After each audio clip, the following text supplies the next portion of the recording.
All right, good morning. Today we're here with Brooks Agnew. The last time that we had a chance to talk was back in 2012, and back then the topic was about Hollow Earth and his role on the Hollow Earth expedition and whether it was real, whether he wanted to know, whether he wanted to believe the Earth was hollow and things like this. And through a turn of events, Brooks has stepped away from the leadership of the NPIEE and shut down that program as it was in its form in 2012. But I just learned yesterday that it's kind of evolved in something different. Brooks, could you tell us about how that's evolved and what where we're at with the Hollow Earth expedition today?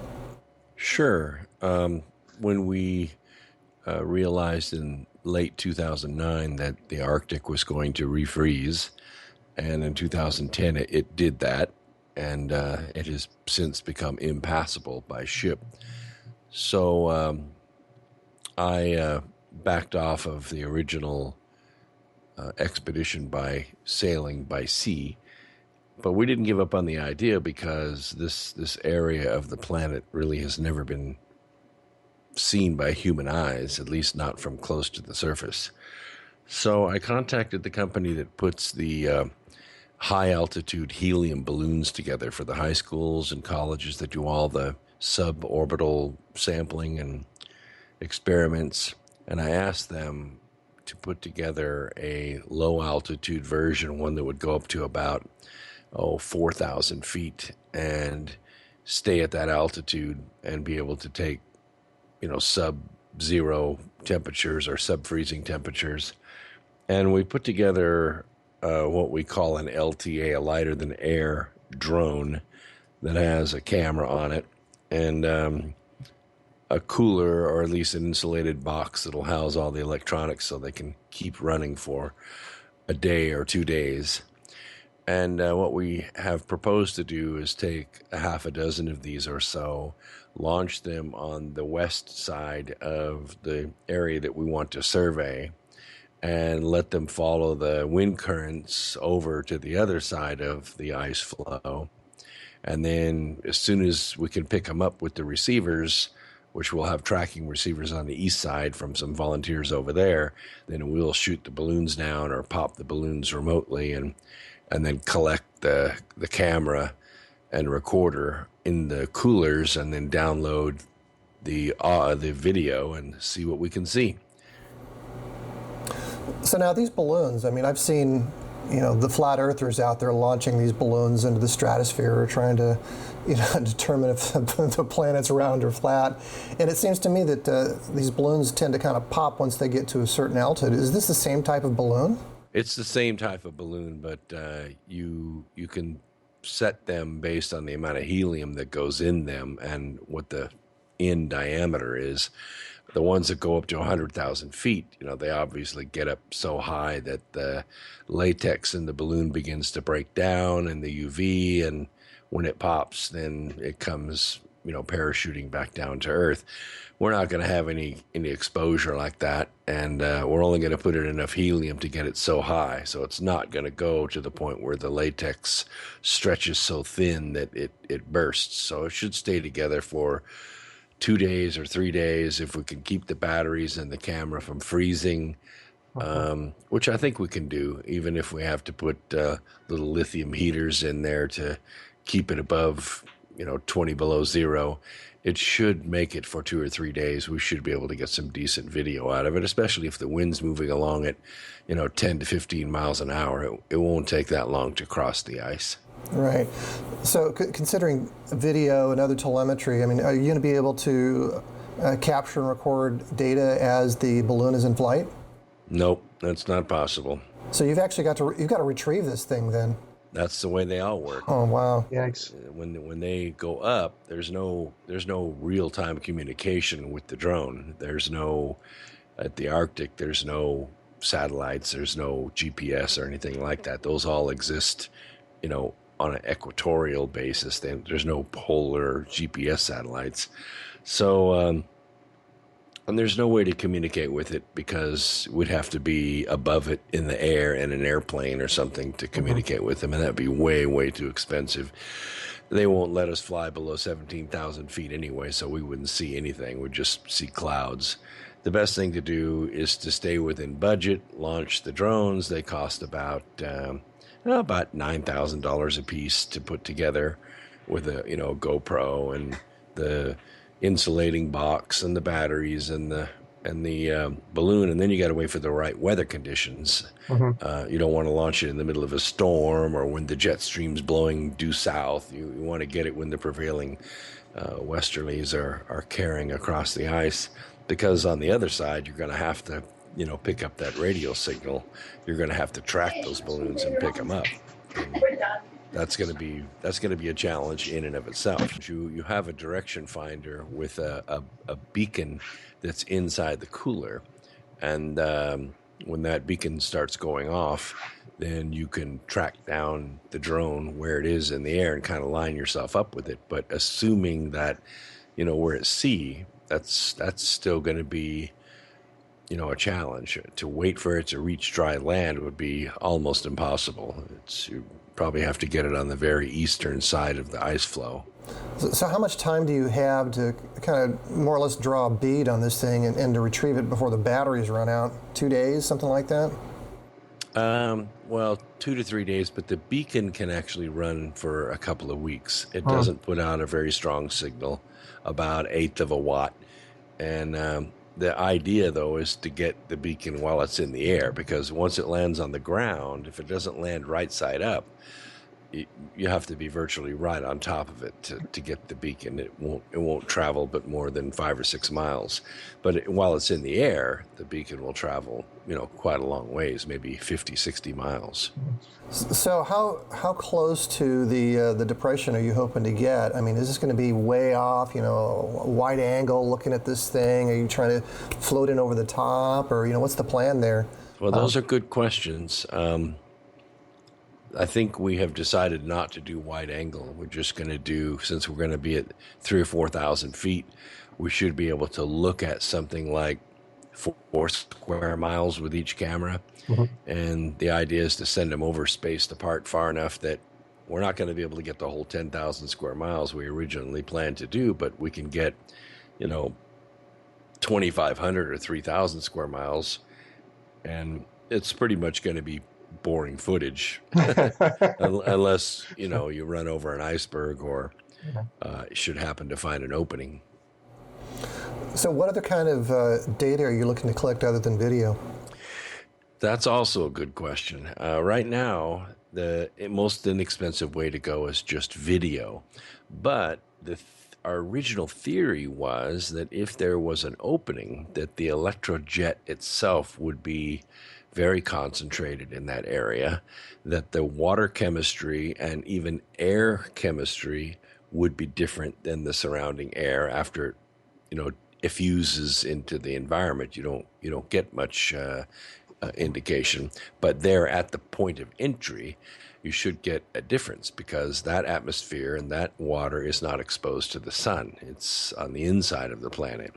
We already know that the ocean is there, under there, because we've measured it using seismograms. We can pick up the damping waves of that ocean underneath the Atlantic Ocean. But we don't know exactly where it comes through the crust. That's kind of what we're looking for. But we hope that, in that area, maybe if we use different wavelengths, like infrared, maybe we can see warm water coming up out of the interior of the Earth, and we'll see a big warm spot and maybe a thinning of the ice in that spot. There are some things that we can do, but we won't be able to take the water chemistry and the other samples, plankton samples and things like that we wanted to take with the original sea voyage, because it's not possible to get to the water.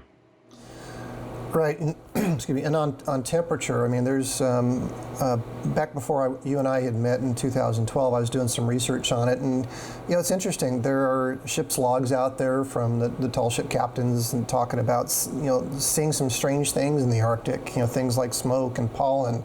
and noticeable temperature differences up in the crow's nest versus down on the deck and things like this. Yeah, there have even been bees that have been recovered. Of course, we have the Ross Gull that my ancestor Sir James Ross discovered and named, that flies north for the winter. We have no idea still. I spoke to the world's leading ornithologist, and they still don't know where this bird nests. It's just when it gets cold up there, if you go up there, you're going to die. I mean, more than likely. I mean, my ancestor, the first voyage that he made, he was searching for the North Magnetic Pole. His ship got caught in the ice and crushed it, broke it to pieces, and they took what provisions they could and they bailed out onto the ice, and they survived the winter. And then a ship picked them up the next spring, and darned if the guy didn't raise the money to do it again. And he went up there, and this time he did discover the North Magnetic Pole in 1831. I'm glad you mentioned the Ross Gull. I mean, I think this is something that we had touched on in our previous interview. And about 2 days before I came to see you, I talked to Billie Woodard, and one of his tales involved the Ross Gull as well, and in an earlier attempt of his to go access the North Polar entrance, where his father is up there in a flying saucer monitoring the entrance and so forth. And I mean, it's an interesting story. But getting back to the Ross Gull, I mean, he was saying that there was some kind of $1 million award or something for proving where the Ross Gull migrates to, and he said he knew, and of course his answer is going to be Hollow Earth. And he took a Times reporter or some newspaper reporter up there with him, and there's a whole conspiracy around that story. Anyhow, long and the short is I couldn't even find any kind of award that was being offered to determine the location of the Ross Gull. Had you ever heard any kind of award being offered by the Audubon Society or anybody? No, there's. I mean, you'll be world famous, of course, probably in the field of ornithology, which is a little bit like having a PhD in physics. It doesn't get you anything, makes you unemployable. But I haven't heard of any reward, and I would be very surprised if there was something like that. Yeah, it's a little point that's kind of had been nagging on me, because I think it's a fascinating situation with this little tiny bird that migrates north and nobody knows where it goes. And you talk about becoming famous if you determine where this bird migrates to. So let's say it migrates to Hollow Earth. You're going to be famous on a whole other level. Oh, that's for sure. Back when in late 2006, when the ice broke off, it's questionable as to whether it was global warming or whether it was just an anomalous jet stream path, but it anyway put a lot of stress on a state-sized piece of ice that broke off, and they call it calving. Yeah. And it just split and broke off, and it opened the Northwest Passage for the first time in, well, I don't know, maybe recorded history. And it became navigable, but it was quickly refreezing. I mean, there was really no such thing as global warming. We got to the point where red ice, which is the ice that stays through the summer and then it snows on top of that ice again. It's called red ice because of the color of it on the map. It started to recover almost immediately, but it still took a couple of years from late 2006 to the summer of 2009. It was navigable with the icebreaker, but in 2010 it was pretty close to a couple meters thick, and now it's so thick that you'd never get an icebreaker through it.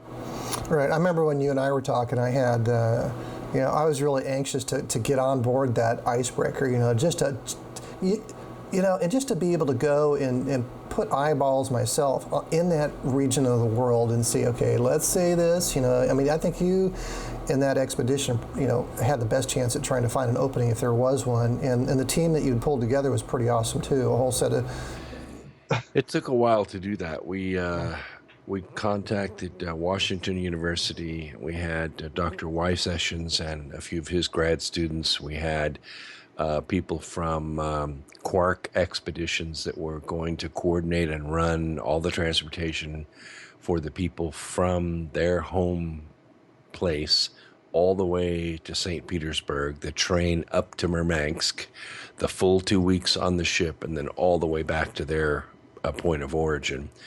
All the permits, had to submit all the equipment to Russia to be approved, to pass through Russia, to get on the ship. We couldn't take on any passengers in Helsinki, although we were going to stop in Helsinki. And then we contacted Stanford and then Harvard and then MIT, and we had esoterics. We had just about every area of the legend covered. It was 100 spots to fill, and we probably had 7,000 candidates. So it took a while to go through all those and pick the best ones and read their papers, and because we were granting them passage. It was the only real way to do it. Otherwise, we'd have to charge each person like $25,000. And I don't know if you've ever been a grad student, Walter, but it's kind of in between being a sixth grader and a ramen noodle diet. It's slave labor. You don't get paid anything, maybe $7 or $8 an hour, but and you work incredible numbers of hours in the lab trying to get everything done. And it's just they're not able to pay $25,000 to go, so you have to grant it to them to get the good brains on the boat.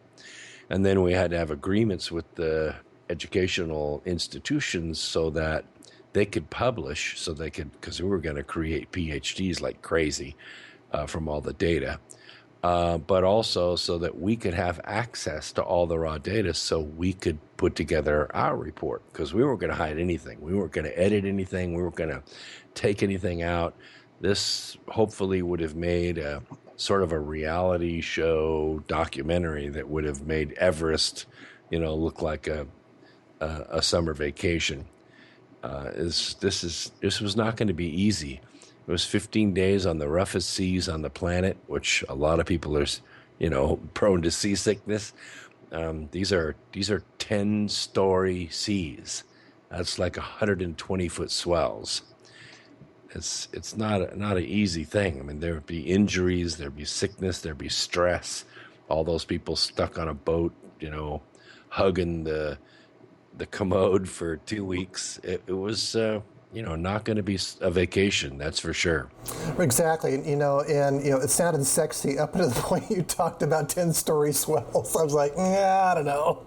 I had so many people that said, "Oh yeah, I want to go." I mean, we had 7,000 applicants, and you send back a little email to them and say, we realize we'll be facing 10-story seas for probably 5 days straight, and then we're going to be crunching ice for 8 days, and it's very difficult to sleep when the boat's doing that, because it goes up and down and up and down. It rises up on the ice and crushes it down, and it's loud, and it's the wind's blowing 30, 35 miles an hour all the time. The sun never goes down. I mean, it's very, very tough conditions. I couldn't. I went to Cabo San Lucas with the family after I graduated, and we got on a fishing boat, and I couldn't handle 3 hours on the water. And that was like 5-foot swells. I was in a really bad place. Get me back on the shore, and then I was messed up for days after that. Yep, that is nothing. No, I can imagine. So anyhow, I did want to bring that up. Thank you for going into the details of what that expedition would have been like. I think a lot of listeners are probably just going, wow, I had no idea. And the other thing I like about this conversation is that, a lot of people poo-poo the hollow earth theories and put people who even consider that into this kind of woo-woo category, you're out of your mind sort of thing. And for anybody who's anybody in education or with any kind of degree to even consider things that are outside the box, it's a risk. Sure, it is. It is a professional risk, but not necessarily an academic one, because of the information that not necessarily that we created, but we collected it. And it was when we started combining the seismological information with oceanographic information, and then the space-based data, all the space programs that were launched to try to figure out the same thing we were trying to figure out. Once we started tying all this together, we got Discovery Channel interested, and National Geographic Channel interested, and History Channel, and I was on Coast to Coast a half a dozen times with it. We had about 40 million followers. We won the Genes of Galileo contest in Tokyo in 2007. on Nippon Television Network, we had built a huge following. So it wasn't like it was going to be an academic risk. There were a lot of interested academics that wanted to prove or disprove the hypothesis, and that's the way we approached it. Do you think that there's anyone in the powers that be, agencies, the cabal, if they exist, that would prefer that the truth about a possible entrance not come out? Do you think there's any kind of active suppression in that department? Well, in all my communications with the National Science Foundation and the Polar Research Foundation, with that organization, there was nobody that had barely the intelligence to fog a mirror, let alone be able to, hide something. There were never any active efforts to stop us or, discredit us or anything like that. It was they know we're all crazy anyway, so they just said we'll just let them be crazy, and they never did anything to try to stop us. Besides, the UFO people were sucking all the air out of the room. So how about, so that's the North Pole. Do you want to say anything about Antarctica at all? I mean, in the context of Hollow Earth? Well, that's been kind of both a runaway subject and a dead-end subject, in the respect that it's runaway. The ice flow of the Antarctic has grown to enormous size. The difference between the Antarctic and the Arctic is, in the Arctic, the ice flow is in between all the land masses, all the way around the Arctic Circle. In the Antarctic, it is actually a continent, so the ice is building up on top of land, and a lot of it's, volcanically active. So the difference between the two is a matter of stability and a matter of access to the solid ground underneath the ice. In the Arctic, you not only have the ice, but then you got 4,400 meters of water to get to solid ground. Huh. It's extremely deep and extremely treacherous. This land, the seafloor is carved up like you wouldn't believe. It's not like off the coast of Florida where everything's nice and smooth and sandy. This is like the Grand Canyon, just jagged and treacherous, and it's not something that is even easily mapped. Side scan sonar is completely impossible. The cables that you'd have to drag around in that area would take you 100 years to get a map of that area with side scan sonar. It's just a complete mystery. Nobody knows what's on the ocean floor up there. But the Antarctic is very predictable. They've been drilling it for well over 100 years. We've taken core samples. It's very stable, and it's very militarized. The only way to get there is to be affiliated with an educational institution or a government institution. There are no tourists going to Antarctic. Now, some people say, well, yeah, there is. You got those flights that fly around. So, I mean, there's not really anybody setting foot on it. I mean, remember 2 years ago, we saw a civilian effort with a civilian icebreaker, and they got stuck. And they were 20 miles from the edge of the ice flow. Nobody could get to them. Not even the Russian icebreaker could get to them. They had to helicopter the people out of there, and chances are that ship was crushed like a beer can. Yeah, were these the ones that were trying to find some proof about global warming or some such thing? I remember seeing the memes online. I just saw that, and I was like, oh, come on, really? Yeah, I think these people were seal chasers. Okay. We actually, just to try to get funding for the North Pole Inter-Earth expedition, we hooked up with some polar bear interest groups because they were really interested in the polar bear population going down because of global warming. Okay. And within, 8-10 weeks, the report came out that the polar bear population had exploded, and there was more polar bears than ever before, and so that all the interest died, and they couldn't get any benefactors to put any money behind them. So we dropped the polar bear people from our group. Yeah. Do you know anybody? I know you do. I remember we had the question is, do you know anybody that's been to Antarctica? And I don't know anyone. I've spoken to them on the phone, but I don't know them personally. We tried to send two people down there, and they tried to get on a boat in New Zealand, and they were down there for 7 or 10 days, and they couldn't get a boat, so they came home. Well, the thing that kind of stuck with me was like over dinner, you had received a phone call from somebody that you know knew, and there was some discussion about Lake Vostok at the time, and yeah, I thought that was interesting. Yeah, we had collected some information on Lake Vostok. The late Kevin Smith stayed closer to it than I did, but we did some interviews with some people that were involved in that. This was a project where they were drilling. They were drilling a hole. I think it was 6 inches. It might have been 6 inches in diameter, but it took them 30 years to drill it because they only get 9 weeks a year. And the deeper they got, the harder it gets because you have to fill the hole with alcohol to lubricate the drill. And then, you drill a 10-foot core, and then you haul the core to the surface, and then you put it in the freezer, and then you drop the basically it's a hole saw.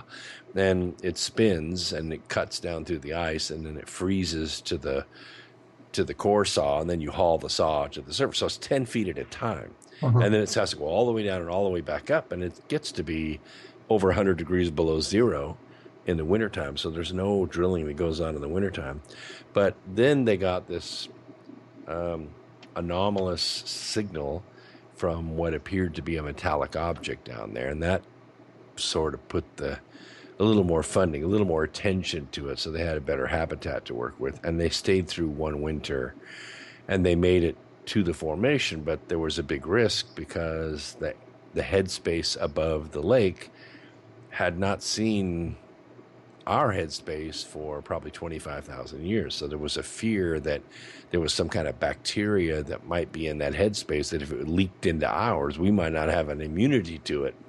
So it was like bringing something back from another planet. It has to go in quarantine. So they developed a way to quarantine the space, and they sent down a fiber optic camera, and that's where everything got crazy. I mean, there was so much false information, and it almost felt like government, agents were publishing wild and crazy conspiracy theories about what they saw with this cable camera just to screw everybody up and send everybody on the wrong trails. It was very difficult, Walter, to get factual information after that. And frankly, it's been 3 years or so. I haven't heard anything out of Lake Vostok. Well, the thing that really struck me is like the guy who called you. I got the impression he was there. Or is this somebody? Was this something that a guy who knows the guy? Was this the guy that was there? Or? No, it was a guy that knows a guy. Okay. The crew was supposedly run by the Australians because it was their turn. They switch off every couple of years, but the actual group that was working on it was Russian. And we spoke to somebody who said that he knew somebody that was working on it, but it turned out not to be accurate. He didn't know anybody's names, or didn't even know the equipment they were using, or didn't have any photographs. I asked him, can you send me some photographs of the core room?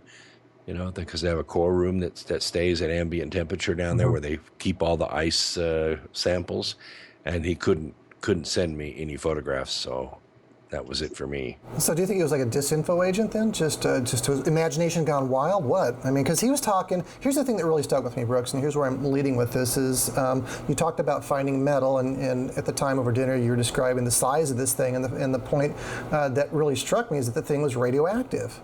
Well, it had put off a radiological signature. That's kind of an exaggeration that it's radioactive. Okay. Because the whole area down there has uranium under it. So it's difficult to say it was radioactive, but it was radiological. That is to say, it was an anomaly.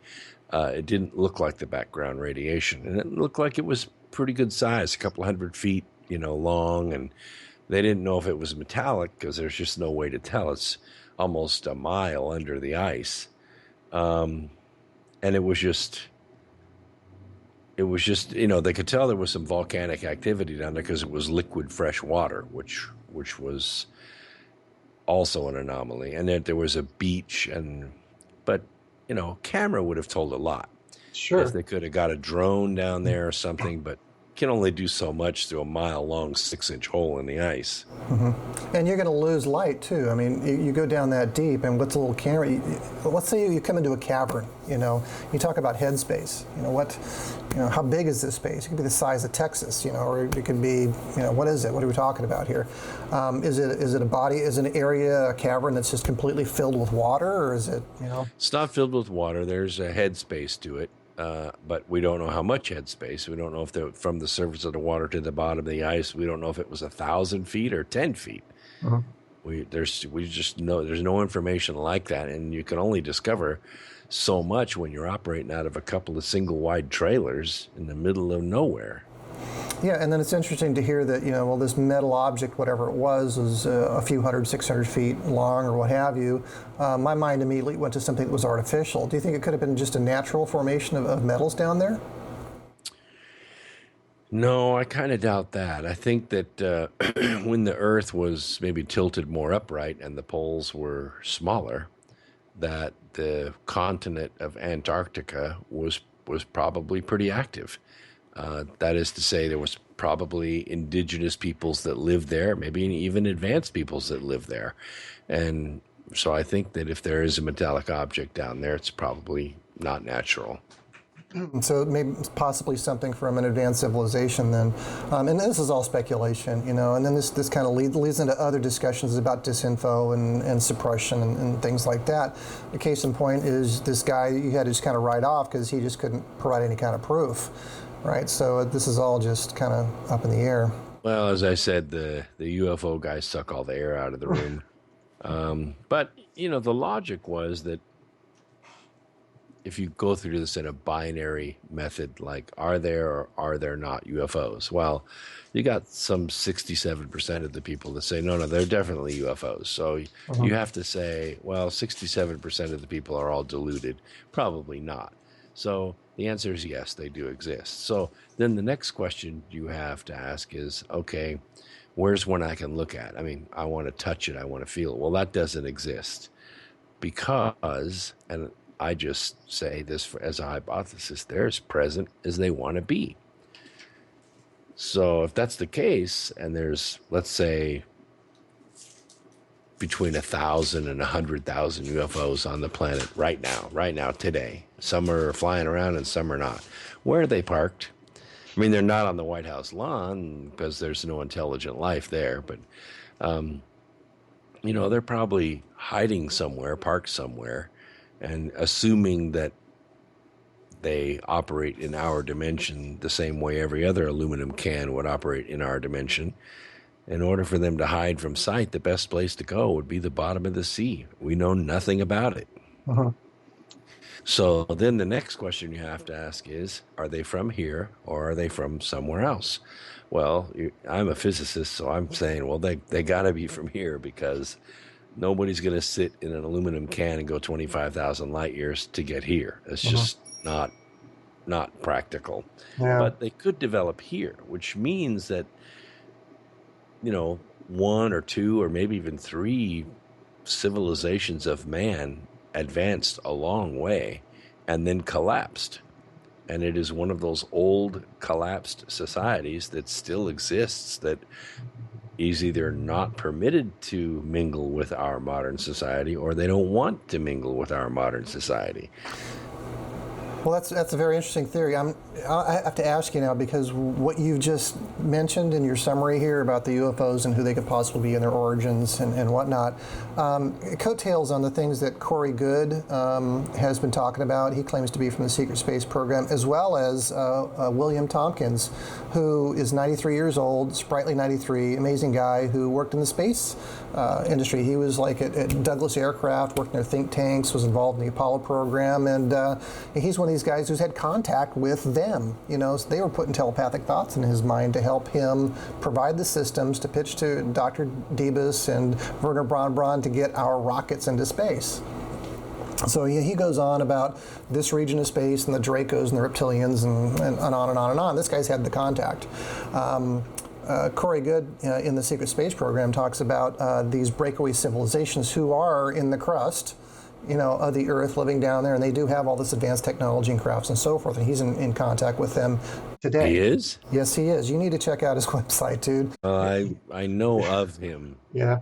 I have nothing to say about him. Yeah. So anyhow, I just wanted to mention that because I know a lot of my listeners will know about that, and I just want to kind of toss that out there. He's been able to produce one of these individuals or pictures or something at one of his presentations? So Corey Good, he doesn't have photographs. It's based on his experience, but I've seen the pictures that I've seen a couple of pictures that William Tompkins has provided, and he has some interesting pictures of the craft in the sky. And this particular photograph was taken right here on the border between Oceanside and Carlsbad. There are about 7 of these craft in the sky, and they were very unusually shaped. And he says that the aerodynamically speaking, they shouldn't be able to fly. That this is a very poor design, is what he said, because of the edges and so forth. So he takes it to the model makers at Douglas or whatever, and they build a model of this thing. They put it in the wind tunnels, and they determine that this design is the absolute most perfect design to dispense gases in the atmosphere. Not necessarily aerodynamics, but if you want to dispense gases, it's a perfect design for that. And then, of course, he ties that into his narrative about the Dracos and what they're doing and spraying and mind control and all that. It's really quite a fantastic tale, but have I seen pictures? Yes. I mean, there's 2 of them that he has. One was of the ships, and the other one was of a couple of beings, which was that he snapped himself. They had appeared on a television when he was up in Oregon, I believe. So anyhow, it's all testimony. What do you believe? Is it true that he had this radar contact with the Nordics, and he knows about the reptilians and so forth? He's got documented proof of his involvement with NASA, in TRW space systems and on and on and on. So it's a compelling story. But I'm kind of with you. I like to see, feel, touch that craft, to know that it's for real. Yeah, I have a tendency to want to as well. I just, I have nothing to say about that. Yeah, it's all good. It's all good. So you're, a lot of listeners may not be aware that you're involved in business in electric trucks. Yes. And you're on the lookout for any kind of a device that can tap into the ether to provide, a 3 kilowatt, that can feed or charge a 3 kilowatt load, if I'm not mistaken? That is what we've been looking for a long time. You want to tell us about the kind of efforts and work that you've gone through trying to find that device? Because I think that's a great story.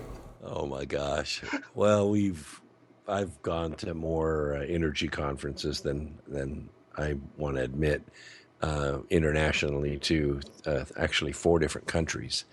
And, we've looked at a lot of quote unquote energy devices that can either tap into other energy sources that are not on the grid.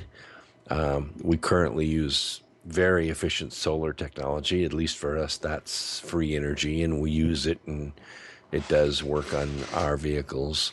But I do have a space in the vehicle, and we have been to lots and lots of labs and looked at lots of, quote, proof of concepts. But we have yet to actually see a prototype that can produce 3 kilowatts from either no energy input or with very high efficiency energy input.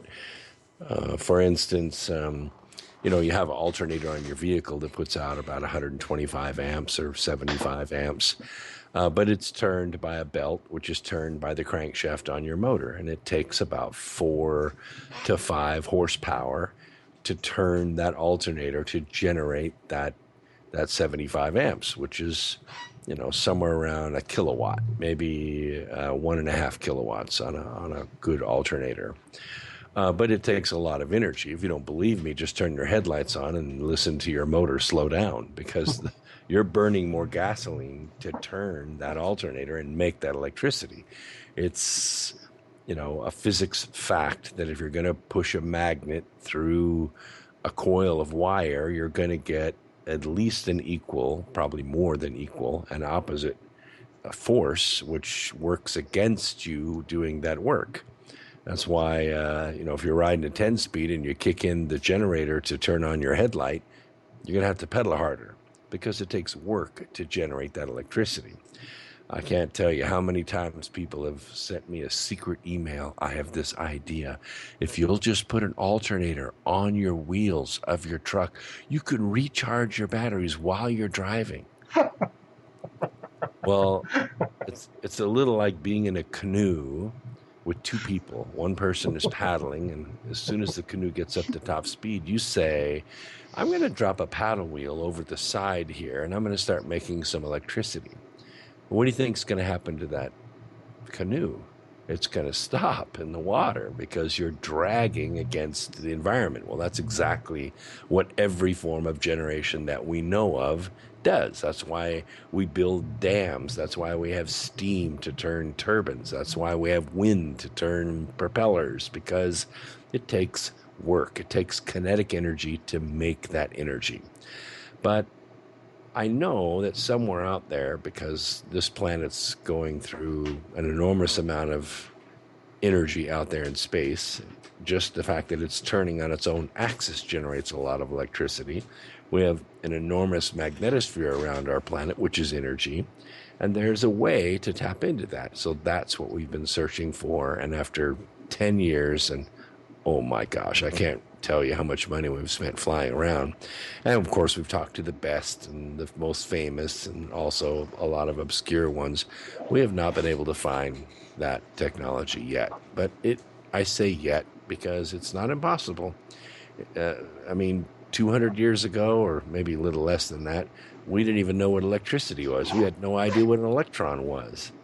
But now we use them, on a routine basis. Now we know of muons and we know of neutrinos. Of course, neutrinos are kind of useless, too small, but there are other methods of attracting energy into the set that we want to tap into to recharge batteries. And that's what we're looking for. Right, so here we are one day after Keshe's, one of his knowledge seekers. So a knowledge seeker is a person who's been taking the principles that Myron Keshe has been teaching in plasma energy and applying it in their various experiments to try to create one of these devices. And yesterday at the press club in Washington, D.C., they did have a demonstration of a unit that purportedly is supposed to be driving a 4 kilowatt load. And I mentioned that to you yesterday. And I hope they've got it. And I don't know if you've had a chance to connect with my friend, but that's another issue. But I think that it's at least worth looking at. You've already looked at 100 of these or so. Here's one more. And I know you talked to Keshe already. Yeah. I've looked at Keshe for a while, for 6 or 7 years. And I have to say, I have to get past some of the behavior and some of the hype. But I will check it out. And if the videos look to me like the prototype is legitimate, we'll fly to him and sit down with him and go through his stuff. And we're experts at manufacturing, so we can figure out ways chemically and metallurgically to make what it is his proof of concept is into something that will fit under the bed of our truck. Right, and a lot of that stuff he's already kind of taken steps towards, so I think that you two would be kind of on an equal plane there as far as the manufacturing is concerned. Not equal. Nobody's equal to us. No. Okay. We're better manufacturers than anybody out there. All right. So anyhow, I think that there's he appears to have some kind of clean view of how to make and build these things. But if you could, if he's really got it and you can help him out, I think that'd be fantastic. Yeah, it'd be just awesome. I haven't had the chance to kind of sit down and go through it. I think if I have one challenge, Keshe does say some things that just makes me just head slap. My buddy and I talk about this all the time. But having said that, he believes the technology is sound. Again, just like with the flying saucers, I need to see, feel, touch, smell it. And I'm really hoping that they've got it, and not just for your sake, but for the entire planet's, because hey, free energy, being able to tap into ether, and that represents freedom. That represents all humanity's sovereignty. That's what it really boils down to. If you look at Earth from space, you see all these little lines of lights. That's because that's where the power brokers have decided to run their power lines, and that's where they've said humanity can live. So this has been a great conversation, Brooks. You're also an author.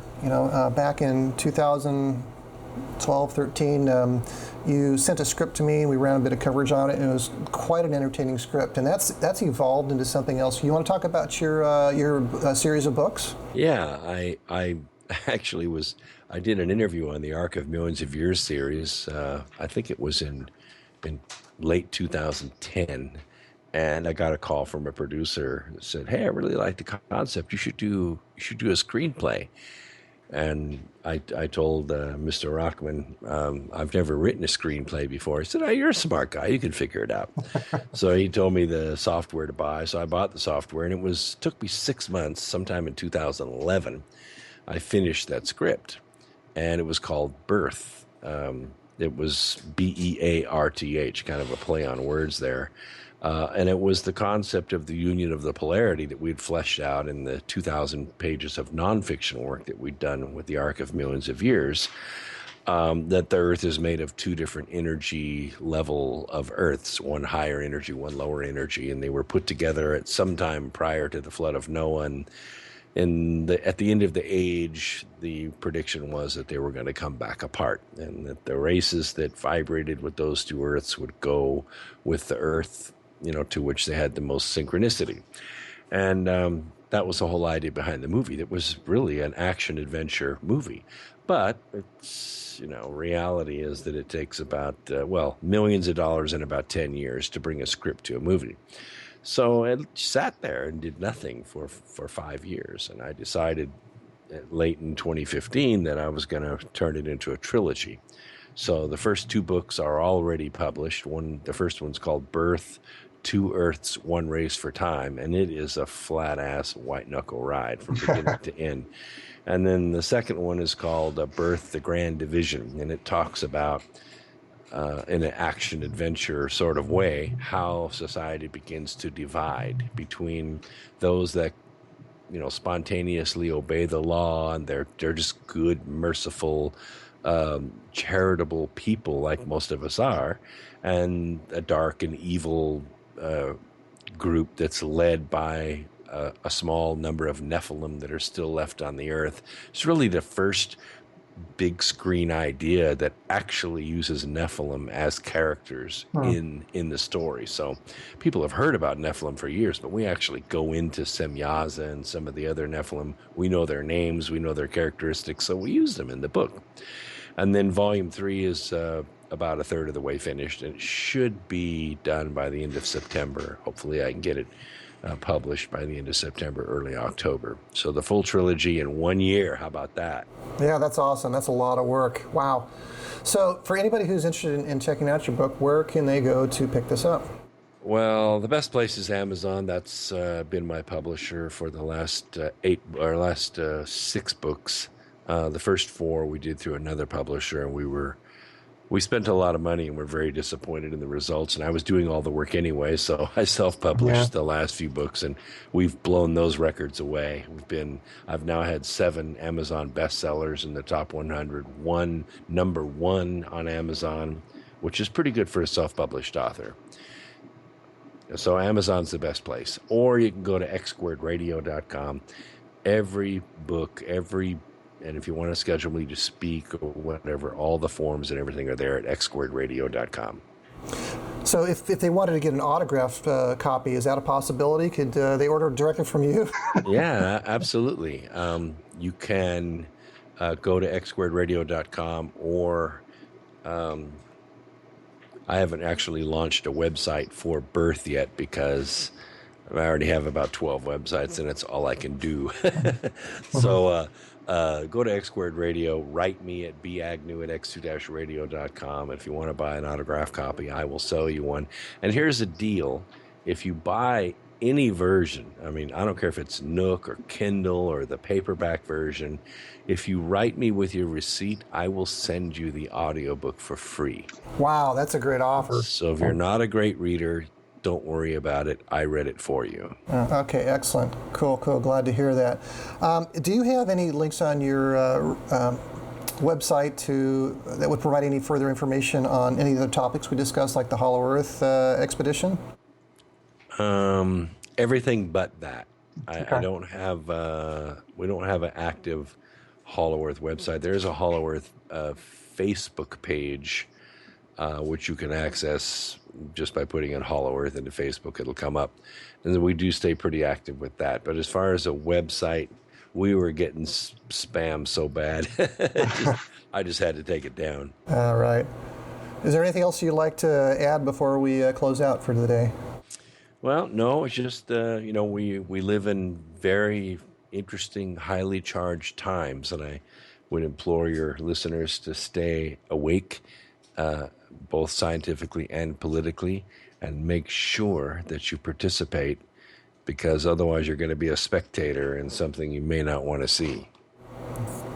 Great note to end on. All right, ladies and gentlemen, this has been Brooks Agnew. Appreciate you watching. And Brooks, thank you for being so gracious and taking this time this morning to provide this interview. All right. Thank you, Walter.